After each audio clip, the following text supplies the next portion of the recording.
Hi friends, అందరికీ నమస్తే. ఈరోజైతే మేము మా ఫ్రెండ్స్ అంతా కలిసి అనాథాశ్రమానికి వచ్చాం ఫ్రెండ్స్. ఇక్కడున్న ఒక 70 మంది పిల్లలకు ఈరోజు భోజన కార్యక్రమం ఏర్పాటు చేయాలని నేను మా ఫ్రెండ్స్ అంతా కలిసి ఏర్పాటు చేయడం జరిగింది.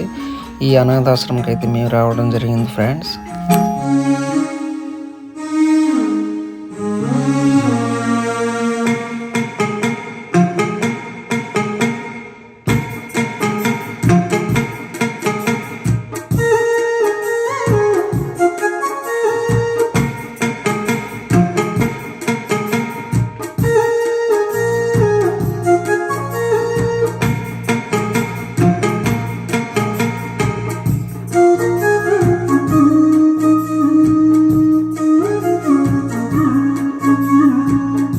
తల్లి తండ్రి ఏ ఒక్కరు కూడా లేని ఈ పిల్లలను చూస్తే ఎవరికైనా కంటతడి ఆగదు ఫ్రెండ్స్.